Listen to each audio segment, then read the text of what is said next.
Sleeping disorder यानी कि नींद अच्छे से ना होना या बहुत ही कम होना एक बहुत ही प्रचलित और कॉमन प्रॉब्लम है प्रेग्नेंट वुमेन में। तो इसलिए मैंने सोचा मैं आज आपको एक वीडियो के द्वारा दिखाऊं कि मैं क्या प्रैक्टिस करती थी जिसके द्वारा मैं अच्छे से सो सकूं। ये वीडियो मेरे ड्यू डेट के 2 या 3 दिन के बाद शूट किया गया है। यहाँ पे आप मुझको बहुत ही माइंडफुली मूव करते हुए पाएंगे। अगर आप अपने प्रेगनेंसी के एकदम आखिरी पड़ाव पे हैं तो आप भी मेरी तरह बहुत सावधानी से प्रैक्टिस करें। और इनफैक्ट अगर आप पहले या दूसरे ट्राइमेस्टर में हैं तब भी आप इसको प्रैक्टिस कर सकते हैं। और आप जितना मर्जी यूज़ करें प्रॉप को, क्योंकि अगर आप ज़्यादा से ज़्यादा प्रॉप यूज़ करेंगे तो आपको हमेशा प्रीनेटल योगा में ज़्यादा फ़ायदा और कंफर्टेबल महसूस होता है। जैसे कि आप देखेंगे कि योगा मैट के ऊपर मैंने ब्लॉक्स को सेट किया है, एक अच्छा सॉलिड फाउंडेशन तैयार किया। अभी हम इसमें वज्रासना को प्रैक्टिस करेंगे। जैसे कि आप देख रहे हैं कि मैं बहुत सारे एडजस्टमेंट मॉडिफिकेशंस कर रही हूँ ताकि मैं कंफर्टेबल फील करूँ। अपने नीज को ब्रॉड स्प्रेडेड रखें ताकि आपको बिल्कुल भी लोअर टमी में बिल्कुल भी स्ट्रेस ना पड़े। और आप वज्रासना में रिलैक्स करेंगे, आपको जितना देर पसंद हो उतनी देर के लिए। और जितने मर्जी बॉल्स्टर या फिर पिलोज या फिर सोफ़ा का मदद लेते हुए आप इसको प्रैक्टिस कर सकते हैं। सिर्फ हमें ये ध्यान रखना है कि हमें अपने बॉडी को बिल्कुल भी स्ट्रेस में नहीं डालना है और किसी भी रूप से हमारे बेली में कोई दबाव नहीं पड़ना चाहिए।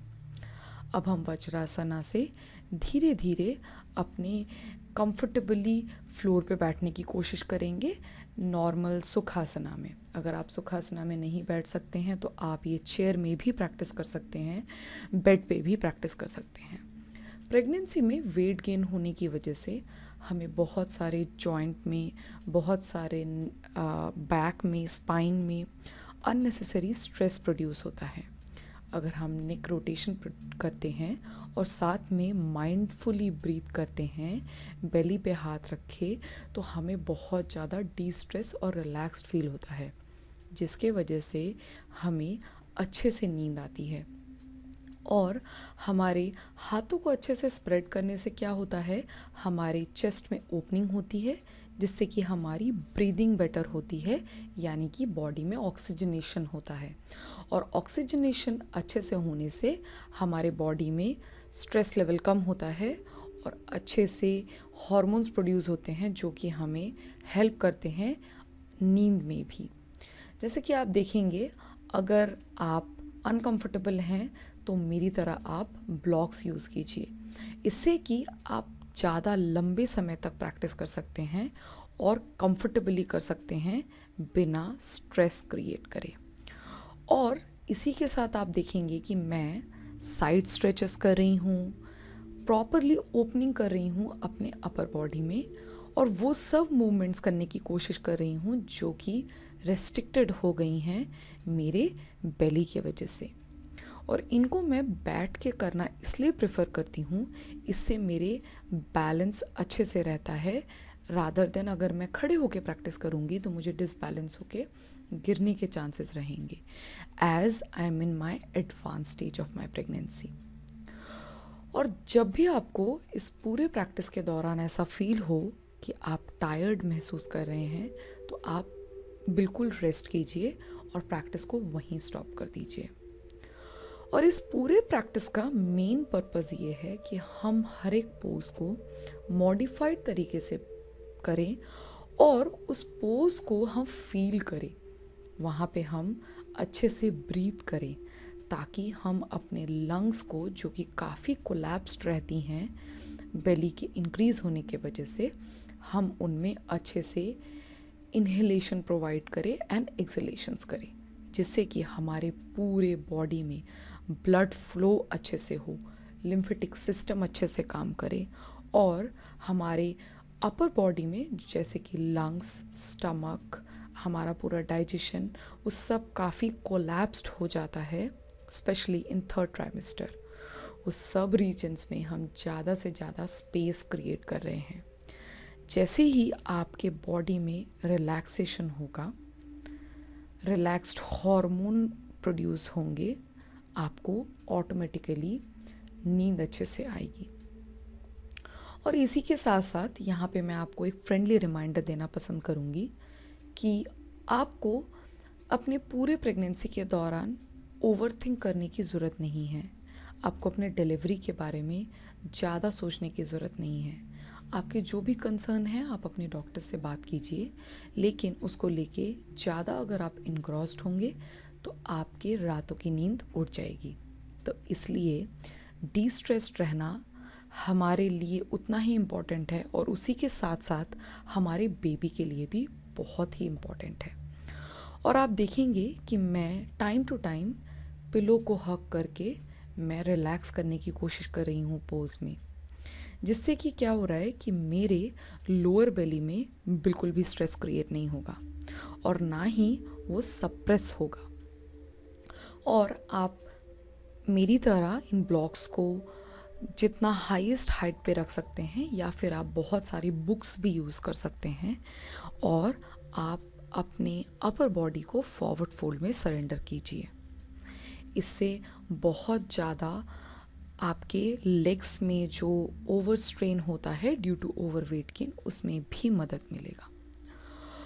और मार्जरी आसना यानी कि cat and cow pose, it's always best to practice to destress your spine, to neutralize your spine, क्योंकि आपके लोअर बैक बहुत ज़्यादा कंप्रेस होती है और आपके सडनली बेली के इंक्रीज होने के वजह से आपके स्पाइन में एक कर्व आना शुरू हो जाता है। अगर आप अपने पोस्चर को ध्यान नहीं रखेंगे तो आप थोड़े ही टाइम में ऑब्जर्व करेंगे कि आप नॉर्मली स्टैंड नहीं कर रहे हैं। तो इसलिए मार्जरी आसना प्रैक्टिस करना बहुत इम्पॉर्टेंट है। आप इनहेल करके ऊपर की तरफ देखें और एक्सहेल करके अपने बेली की तरफ देखें और बहुत ही माइंडफुली प्रैक्टिस करें। और जैसे कि मैं बार बार बोल रही हूँ, जब भी आपको फील हो आप रेस्ट करना ना भूलें। Take small tiny breaks in between the practice, और you can choose to stop the practice if you feel uncomfortable. And always remember, अगर आपके प्रेगनेंसी में कोई प्रॉब्लम है आप अपने डॉक्टर से बात करें और तभी उसको इम्प्लीमेंट करें, अदरवाइज़ आपको ये फ़ायदा करने की जगह आपको नुकसान भी कर सकती है। और आपको कम्प्लीटली नीचे फोल्ड होने से पहले ये बात ध्यान रखना है कि आपका बेली बीच में तो नहीं आ रहा है। जैसे कि आप देखेंगे मैंने अपने 4 आर्म्स को फ्लोर पे रखा, फिंगर टिप्स को फ्लोर पे रखा, लेकिन मैंने कम्प्लीटली अपने अपर बॉडी को फ्लोर पे नहीं रखा। और जैसे कि यहाँ पे मैं थोड़ा टायर्ड फील कर रही हूँ, इसलिए मैं रेस्ट ले रही हूँ। इससे मुझे रेजुविनेटेड फील होगा और मेरी फर्दर प्रैक्टिस में भी मुझे मदद मिलेगी। और मैं डीप इनहेलेशंस और डीप एक्सहेलेशंस पे काम कर रही हूँ। और अगर आपको वो भी टायरिंग फील होता है तो आप न्यूट्रल ब्रीदिंग कीजिए, लेकिन ब्रीदिंग पे ध्यान ज़रूर दीजिए, वो आपको बहुत फ़ायदा करने वाली है। और इसी के साथ हम कुछ सुपाइन स्ट्रेचेस करेंगे। सुपाइन यानी कि फ्लोर पे लेट के। और हमेशा याद रखिए, प्रेगनेंसी में आपको बैक पे नहीं सोना है, इससे आपके ऑक्सीजन लेवल बेबी को जो है वो ड्रॉप हो सकता है। हमेशा आपको साइड वेज प्रैक्टिस करना है, राइट और left, preferably on your left side. मुझे लेफ़्ट साइड पे ज़्यादा कंफर्टेबल फील होता था, इसलिए मैं ज़्यादा से ज़्यादा समय लेफ़्ट साइड पे रहना पसंद करती थी। और जैसे कि ये pillow in between my leg मुझे रखने में बहुत कंफर्ट के साथ साथ अलाइनमेंट में भी हेल्प करता है। और ये एक लेग आगे की तरफ अगर आप ट्विस्ट करेंगे, इससे आपको साइटिका पेन में भी हेल्प मिलता है। और इसी के साथ साथ आपके हिप्स में जो भी स्ट्रेन प्रोड्यूस होता है वो सब डिस्ट्रेस हो जाता है। और आप याद रखिए, जब भी आप इसको प्रैक्टिस कर रहे हैं आप ब्रीथ करते रहिए और हमेशा दोनों तरफ से प्रैक्टिस कीजिए।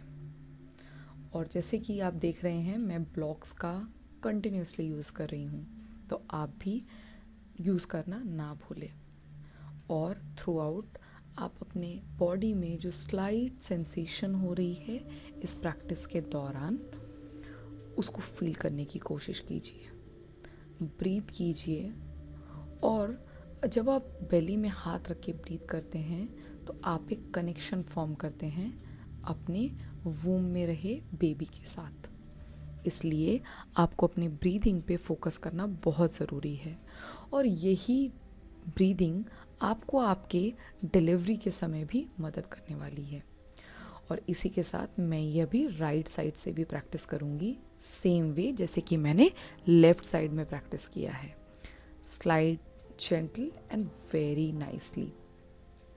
Focus is on my breathing over the moments, and always use props like I keep saying.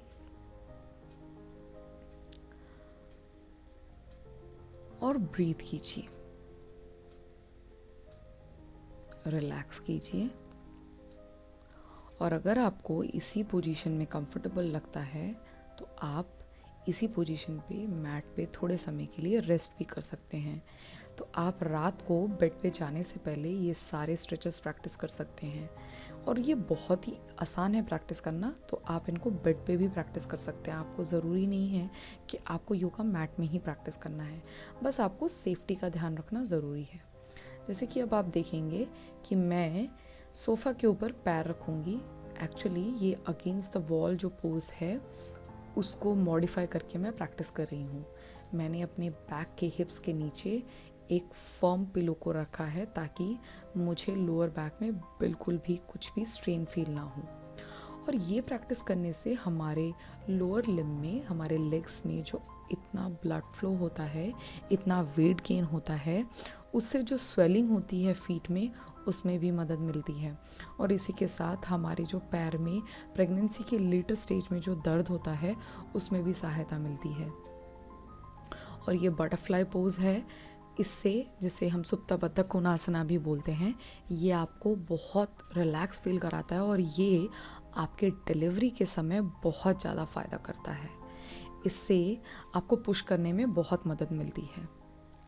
और आप इस पोज में जितना टाइम के लिए कंफर्टेबल फील करें, आप उतनी देर के लिए रह सकते हैं।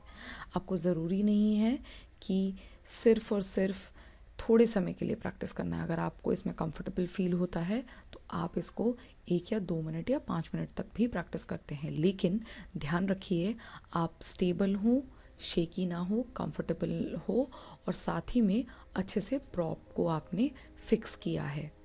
और ये योगा ब्लॉक पैर के बीच में लगाना मेरा फेवरेट है। इससे मुझे बहुत थाइज़ में हेल्प मिलती थी और मेरे नीज़ में भी बहुत आराम होता था। तो आप भी इस्तेमाल करना ना भूलें। और इसी के साथ हम इस वीडियो को एंड करेंगे। आशा करती हूँ कि आपको ये वीडियो प्रैक्टिस करके कुछ मदद मिलेगी और आप अच्छे से सो पाएंगे। और अगर आपको इस वीडियो में कुछ भी अच्छा लगा हो तो लाइक करके ना जाना भूलें और मेरे चैनल को सब्सक्राइब करें और अपने किसी प्रेग्नेंट बडी को टैग करें कमेंट में। Thank you for watching and I will see you in the next video. Until next time, bye bye.